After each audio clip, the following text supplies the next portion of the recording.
Good morning, good afternoon, good evening. Welcome to part 3 of 10 in the communication competency. Today we want to look at how being friendly, how being civil actually enhances your communication. And I have a few slides. Actually, most of the work here will be done through the case study. Let me just share my thoughts on how being friendly actually enhances your communication style. So for this particular one, what you're going to be focusing on would be looking at what being friendly means, how does it affect your communication, and a case study that I've shared a link on. This is going to be a short session. So what does being friendly actually mean? Now this, in most cases, when you look at your friend, what comes into your mind? What are the things that affect your friendship? So look at that, and as we go through this, have that at the back of your mind. But basically, what I would want to emphasize is the issue of you having a warm personality. And by warm, it means somebody who is approachable, somebody who is easy to relate with, somebody who doesn't have hostility. And hostility basically is the negative energy that you emit. Somebody looks at you, your body language communicates, I really do not want to talk to you. So when you talk about being friendly, you need to look at yourself from the body language perspective, the tone of your voice, how you project, even the smile that you give somebody. Is it something that invites them to want to approach you, or is it a smile, and this not in a bad way, but is it a smile that scares people? As in, it's not a genuine smile. So as we go through this, just reflect and look at how you go about your day to day. And one of the things that I've come to realize is when you're friendly, actually there's a level of respect that people tend to give you because they find you to be warm, they find you to be approachable. And the thing here is, at times, you being friendly, you actually have to put up a face. You have to show that you care. You have to be patient with whoever you are discussing with. You actually have to go that extra mile to be in that person's shoe, to be able to understand where they're coming from, so that you know how best to effectively communicate with them, the context within which they're operating. Then another key thing as we go through this is just to have an appreciation that being friendly is more of a character than a skill. So it's something that is more inborn. It's something that you have to be more deliberate about. And we are not saying that given it's a character, you can't learn. You can actually learn it and you can improve on it. But you need to appreciate that it's more of your character.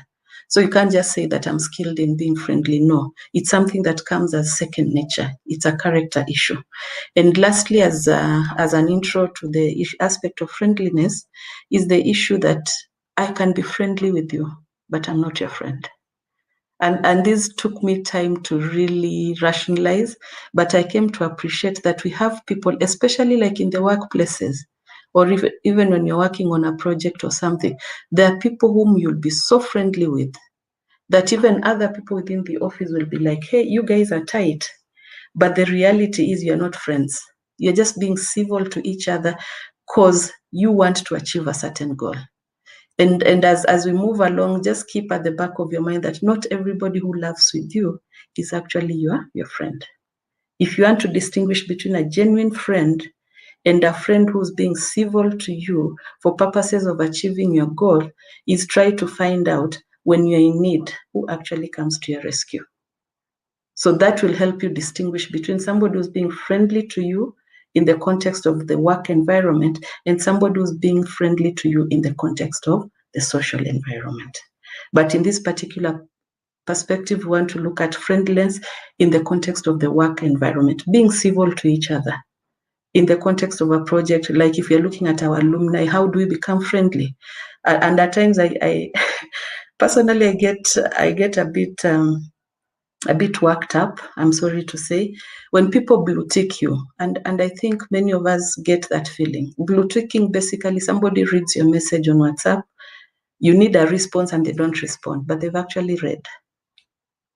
How is somebody supposed to interpret that? So when we talk about being approachable, being easy to relate with, those are some of the things we are looking at, both in the face-to-face communication and when it comes to social media. When somebody needs a reply, do you actually take time to respond to them, even with just an acknowledgement, yes or no? There are people who will not tell you that. You have to follow up. And that makes communication quite an uphill task, and communication shouldn't be. So as we move along, just reflect on how you go about in terms of being civil. Now, one of the things that you need to look at is the aspect of being overly friendly. Because we said being friendly is being warm, being approachable. But at times, you might tend to overdo it. So you need to put a red flag when it comes to the following points. One is, do not try to please people by saying yes to everything. Learn to say no when you need to say no. You can't be a people pleaser. You will burn out. So when you have to put barriers, you have to put boundaries in place, not barriers, boundaries in place, please do so. Where you can help, help. But if it's beyond your time, if it's beyond your skill or competency level, just be honest and tell somebody, in as much as I want to help you, this I may not be able to do. So don't be a people pleaser to appear friendly. No. You can always say no, but still remain friendly. The other key thing in being over-friendly is the issue of being unnecessarily part of a conversation. You know those guys you're having, maybe you're meeting or you're just discussing a project, or you're discussing something, an incident that had happened, and somebody wants to come in with their own story. Somebody wants to, okay, probably they're trying to relate an incident that was similar, but the timing might not be right. The level of interaction might not be appropriate. So we need to be careful. When do we want to bring in our story? When do we want to bring in our comments, so that we don't appear to be barging into people's conversations where we are not invited? Then lastly, as we do this, in as much as we say you need to be warm, you need to be approachable, don't worry about being unpleasant at times. You are a human being. You have your own issues, you have your own context. So at times when you appear unpleasant, you're just being human. But the key thing is to realize that you're actually being unpleasant and see what you need to do about it. So that if some person A wronged me, I do not take my anger to person B. I don't become unpleasant to person B, yet person B doesn't know what happened. So in as much as there are times you might have to be unpleasant, but you need to look out for them so that you are not being overly unfriendly, but it's within the context of you being a human being, but at the same time trying to be friendly. Now, how do you assess your level of friendliness? Because remember, we are saying you need to have a clear boundary between being a friend and being somebody that people would actually step on and use to be able to achieve their end, but leave you burnt out.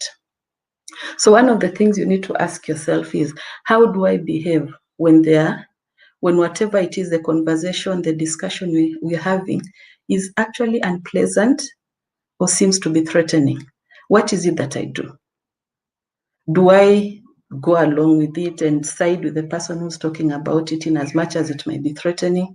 Like, say, for example, you are in a meeting and a manager is threatening to fire somebody because they didn't deliver A, B, C, D, but they have not found the facts. Are you somebody, maybe you're the supervisor to that person, are you somebody who will just sit there and listen to the threats being issued without stepping in to clarify the circumstances around that performance issue? So just look at the kind of interactions you have and see, do you normally do that? Do you support threatening conversations, or do you step in with the facts and try to steer that conversation accordingly?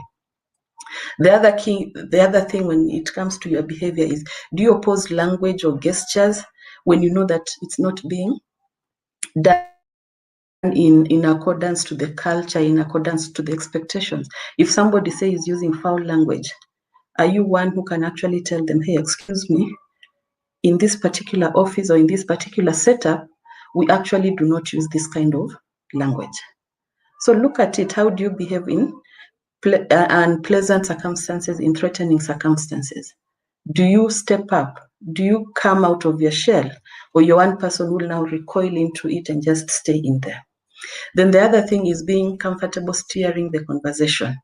If somebody is, say for example, the issue of unpleasant topics, if somebody say they're talking negatively about somebody within the organization, Or let me take the incidents of what happened recently. And there's been the issue of the allegations within the school. And there have been many conversations around it, both positive and negative. So if I hear negative, something unpleasant being said, whether it is about the administration, whether it's about the girls, am I one person who comes in and says, hey, listen, investigations are they're going on, so let's steer clear of this instead of placing blame on the administration or placing blame on the girls, let's wait for the outcome. So can you steer the conversation away? Because this is something that is very emotive. But this is where now your skill of being friendly actually comes in. How do you steer this conversation away from blaming to a more empowering topic and start talking about the issues as opposed to personalities? So instead of saying the administration is wrong in this particular way, then can we look at the systems in place? Are the systems empowering to help deal with the symptoms that have been exhibited? So that way you start steering the conversation away and you maintain the level of friendliness. Then the other final thing in terms of assessing yourself, do you accept, or let me say, do I accept that sometimes I have to play a moderation role? You might find that there are 2 or 3 people who are exchanging. How do you go about it? Like recently I had a conversation with somebody and they were telling me, I don't like the conversation going on our wall. That is one of the social media platforms. I don't like the conversation that is going on our wall. What do I do? And I asked her, what do you think you should do? And she thought about it and she was like, maybe I can side chat one of them and just tell them to tone it down and see how it goes. And that is exactly what she did. She moderated that situation out of the main limelight, and it actually brought some sanity into the ongoing discussion. So can you do that?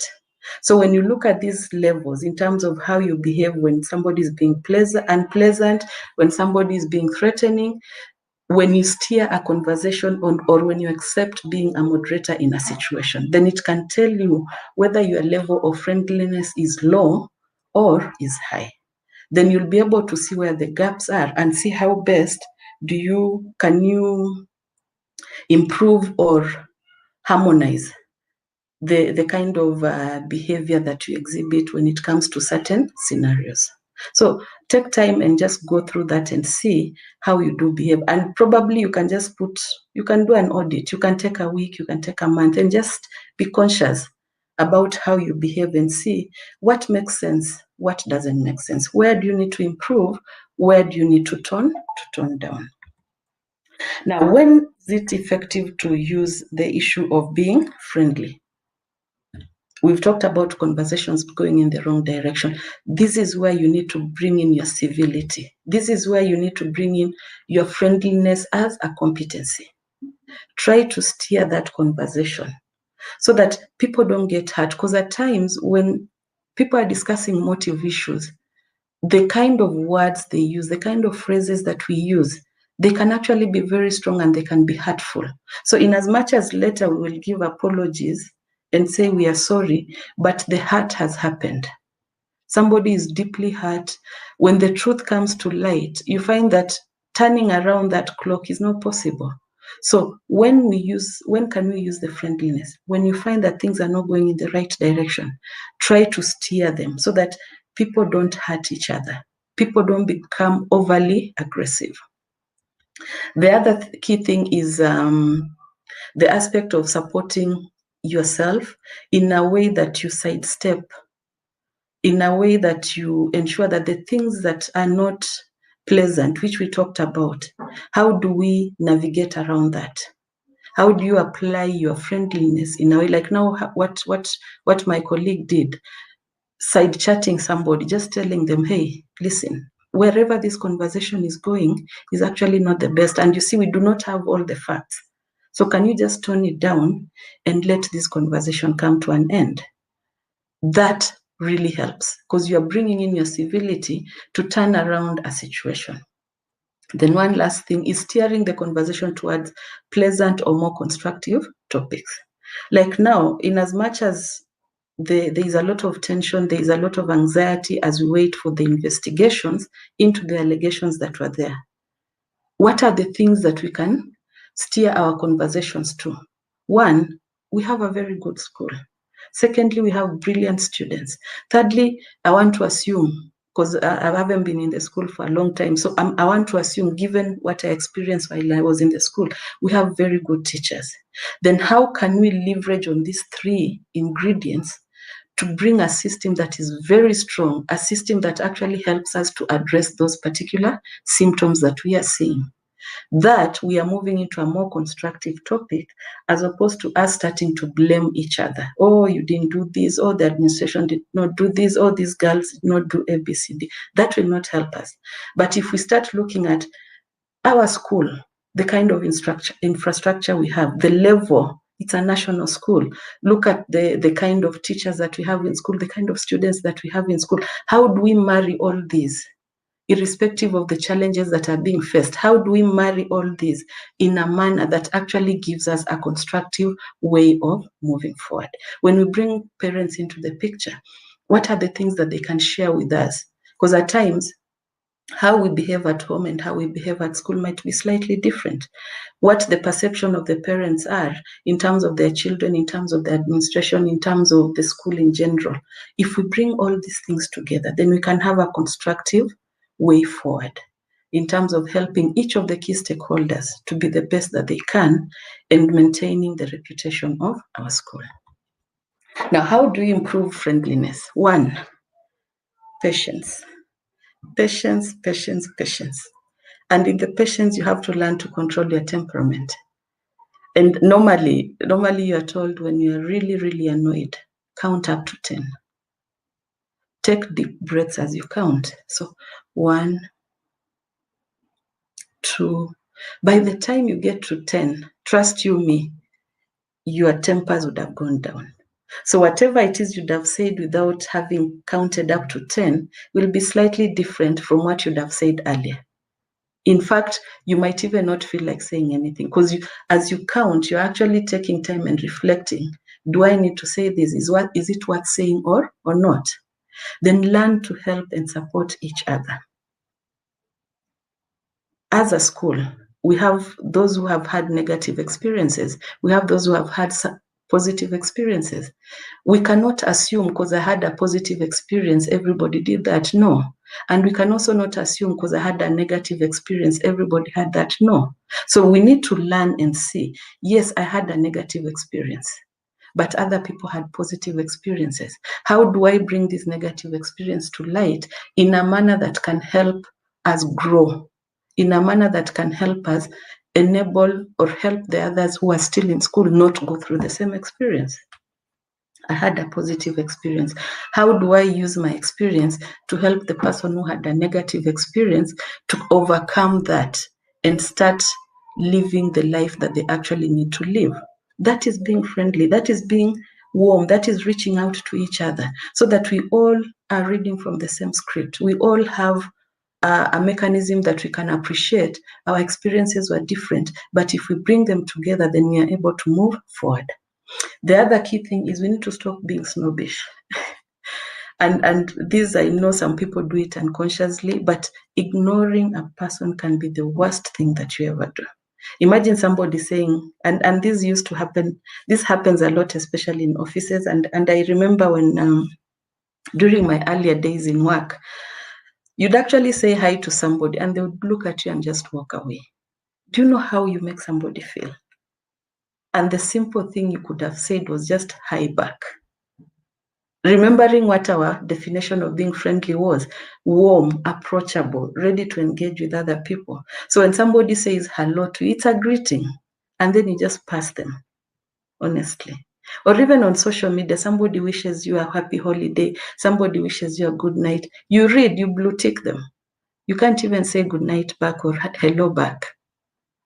To me, that's being snobbish. That's ignoring somebody. And it really hurts because somebody has taken the time. When somebody says hello to you, I don't know, maybe it's me, but when somebody greets you, it's an opening to a relationship.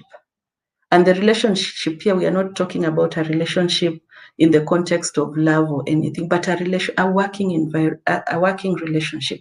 So that when we meet each other, if at all we are put in a team, we've already been saying hi to each other. So the barriers have been broken. The icebreakers are already in place. So it's easy for us to gel as a team. But if I've been saying hello to you and you just ignore me, and then we find ourselves in the same team, tell me how it's going to be. So let's try and avoid being snobbish. Small courtesies actually go a long way. When somebody says hello to you, say hello back. And the other key thing is smiling. It will not kill you to smile. Just personally, I love smiling, and I'm always smiling. And I thank God for having that as part of my inbuilt DNA. But there are people who never smile at you. You smile at, you give your best smile, not the one that has come from your heart, not the funny, the fake smile, no. But they just look at you and you're like, okay, you don't know how to interpret that. But if you can, just smile. It's not hard. You can keep practicing. Get a mirror, look at yourself in the mirror and see, this is how I need to smile. Because smiling helps dissolve a lot of boundaries. A lot of boundaries. So try as much as possible to smile and avoid snobbing people, avoid ignoring people. Lastly, to improve your civility, manage your stress levels. Because remember, at times, you will be reacting to something and you are reacting to the wrong person. So what do you need to do? When you have an issue, learn how to manage it, so that you don't bring your frustration to people within the work environment. You don't bring your frustration into the homes. Because again, there are homes where you'll find people are not even friendly to each other. And yet this is a family. So how are we supposed to gel? How are we supposed even to live in the same house when people are not being friendly? Because for me, I tend to believe that you cannot say that love exists when there's no friendliness, when people are not approachable, when people are not being civil. You can't talk about love. So in the family setup, if we are talking about love, then friendliness has to be the common denominator.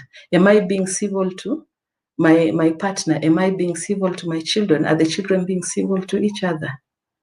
So I don't bring my stress, my work stress, and bring it into the house because I had an issue with my colleagues in the project, or I had an issue with the boss. When I get to the house, I'm shouting at everybody. Then you start spoiling the family unit in terms of the relationships that can be there. So let us see how best to manage our stresses so that we are not carrying the burden from point A and bringing it to point B. Because then that way we are spoiling both point A and point B. Manage what happens at point A. When you come to point B, deal with point B as is. Now, how do we enhance this civility we are talking about? One, treat everyone with respect. And this reminds me of a story. There's a time during my active participation in HR, and there's a time we were actually hiring somebody in the marketing department. And there's a lady who performed very well. Actually, I've never forgotten that story. There's a lady who performed very well, and she was going to be given the job. But later during the day, before we could actually settle on the position who to give the job to, we learned about how she had behaved at the gate. You know, the gate where you have your guards, and for each company there are certain procedures. Before you get in, probably you need to sign in and all that. But she had a lot of disrespect, and she talked so badly using foul language, and that cost her a job. So in as much as she performed very well, the lack of respect for the guards at the gate, and this is part of the community of the organization, that cost her a job. So treat everyone with respect, whether it is the sweeper, whether it is the CEO, it doesn't matter. Everybody deserves to be respected. Secondly, become an active listener. And this we are talked about in emotional intelligence. When you're actively listening, you listen to the words, you listen to the tone, you listen to the body language. Actually, you observe the body language and see, is this person speaking the truth, or are they just telling me what I need to hear? So actively listen. Listen with an aim of understanding and not an aim of answering back. Lastly, connect at a personal level. Where you can, in as much as we said being friendly doesn't necessarily mean that you're a friend to somebody. Where you can, connect at a personal level. Like if say you're in a team, you're in a certain department together. Do you know people's birthdays? Facebook has made it so easy.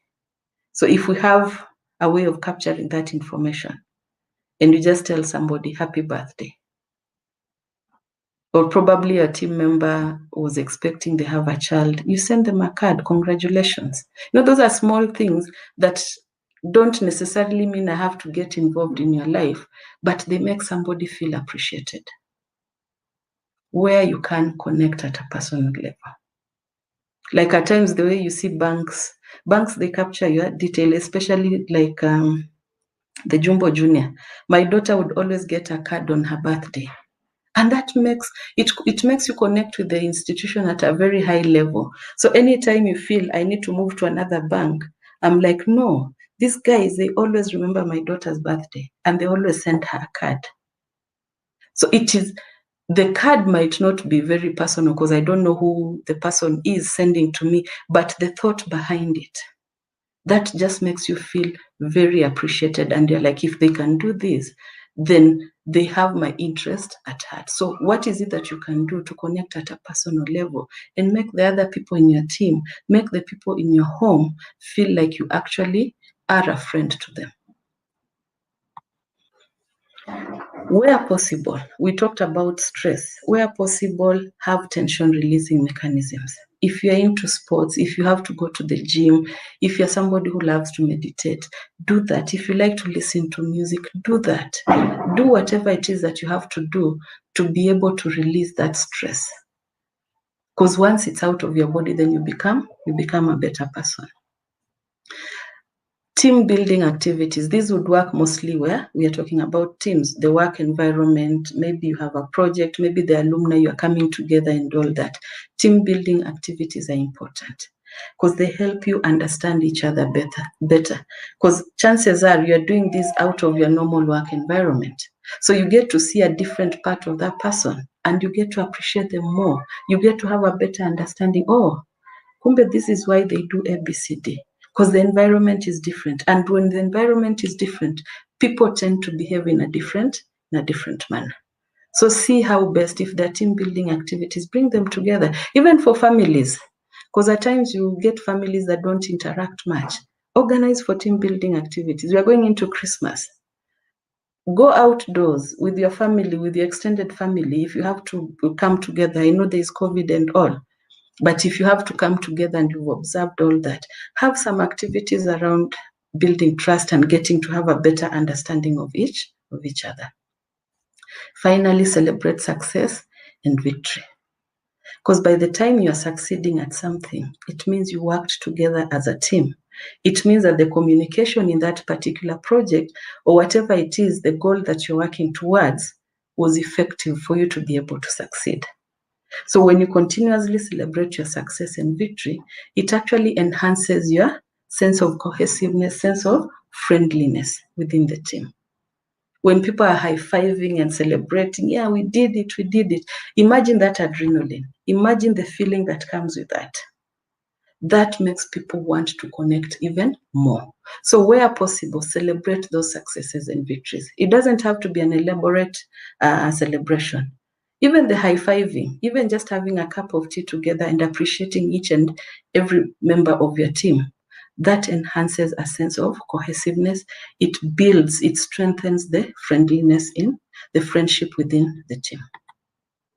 Now, what are the benefits of being friendly or being civil? And this, we want to look at it in the context of working as a team or within the organization, or for us as an alumni. When we are friendly to each other, what is the benefit? One, it increases knowledge sharing. And actually for the past, I think 1 year, there's a lot I've learned about my school because of the continuous interactions. You meet somebody new who's an alumni, you get to talk and you actually learn a lot. And as you learn that, then you realize that even the sense of trust within your team is enhanced. When people start realizing that we are working towards a common goal, that we all want the same out of this, then the morale, the effectiveness of whoever is involved actually enhances. Bringing in creativity and enthusiasm. Like right now, as we are trying to see how best to support our school with the allegations that have been there, there are so many creative ways that are coming up on how best we can go about it. And you see, once we sieve these, the ideas that are coming through and seeing what is possible, what is not possible, what can enhance, what can be put in place immediately, what needs to be put in place gradually, then you find that people are starting to work together. People are starting to look at the common goal. And all this is achieved as we continuously engage each other through talking, through communication. Then we start learning that. Also, the issues of problem solving. Again, the interactions that we have. When somebody is friendly to you, chances of them wanting to solve an issue is higher. And even the channels of communication are more open because I look at you as a friend and not an enemy. So I'll open myself up and I'll allow the communication to happen so that we are able to sort out whatever issue we are facing and do it faster. Of course, as we do that, we enhance collaboration. And once collaboration and communication has been improved, of course, as we move along, then we have better and quicker decision making. That's on knowledge sharing. The other key benefit is improving team spirit and morale.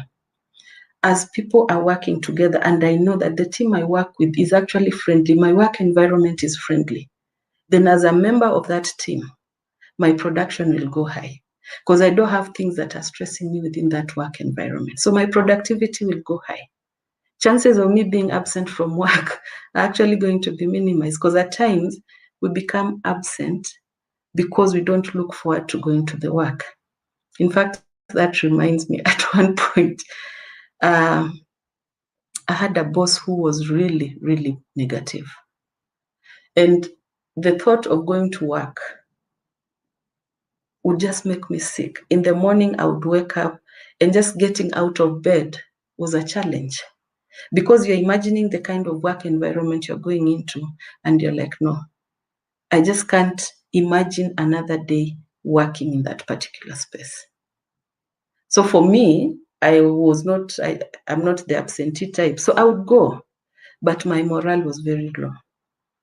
I felt so disengaged. I felt so unmotivated. So you find that you're doing the minimum possible just to keep the day going, which is not the best thing because you're selling yourself short, you're selling the organization short.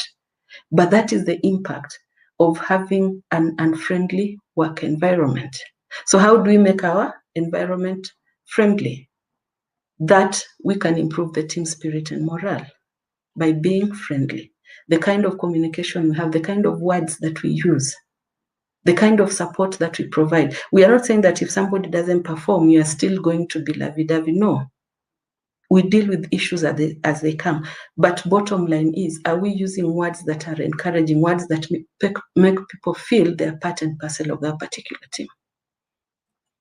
Increased team spirit and morale also promotes collaboration and cohesion because people feel like they belong. People are willing to work together towards achieving those particular goals. And of course, team esteem and satisfaction is also increased because overall, people are very productive. People feel like coming to the work environment, there is cohesion. So it enhances that satisfaction and that esteem as a team. Mental health, and this is something that will also be improved when we talk about friendliness. And mental health of late is a major issue, especially during this COVID season. People have lost jobs. Kids have been home for almost a year. And as parents, at times you can only manage so much. So there's a lot going on. When you look at our youth, people are going to school, they come out of school, there are no jobs. So there's a lot of mental health issues going around. But when you have a friendly environment, then it actually helps. People have a sense of, I can actually open up, I can talk to ABCD, in as much as they might not give me a solution, but they will listen to what I have to say. And that listening, feeling that you're being listened to, actually helps with mental health issues. because most of the challenge is lacking a supportive environment. So when we are talking about being civil, when we are talking about leveraging on friendliness to enhance communication, then we are reducing stress levels. We reduce them because we are providing a supportive work environment. I know if I have an issue, I can go talk to ABCD. I know if I'm facing work-related challenges, I can go talk to my supervisor and they'll actually understand and provide the necessary support that I have. People feel more motivated. Lower absenteeism rates, I think that we've talked about. And when I love my employer, when I love the work environment that I'm in, then chances of me looking for another place to work is very low. So we have higher retention rates. And as an organization, when you have higher retention rates, out of having a positive work environment, then productivity goes up. And when productivity goes up, you know what the net effect is on you as an organization? More satisfaction at work. I mean, we cannot even explain that. It's self-explanatory. And that is just on mental health. When I know my mind, there's peace. When I know I have a supportive work environment, then these are the results that I get. So as a person, as an employee, as a member of a team, then I feel I need to do more to be able to give to this team of mine so that we continuously perform as we move along. So those are things that we need to think about when you're thinking about civility.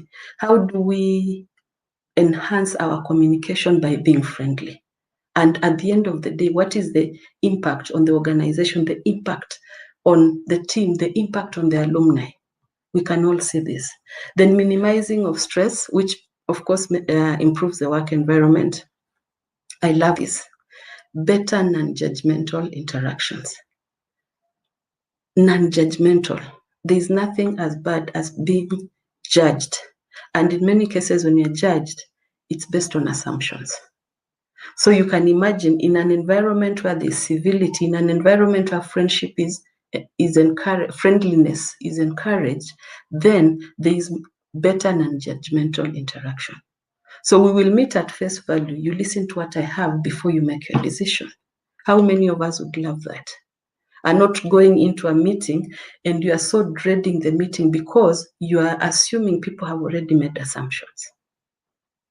We create a supportive environment, which in turn enhances our sense of trust among the team members. We foster growth because everybody feels like they belong and everybody wants to do the best to enhance productivity. Then, of course, with improved communication, it means that even the operations, they run smoothly. Because the words that I use to give instructions, the supporting environment, just to make sure that everybody is working effectively, is there. Thus, the operations run smoothly.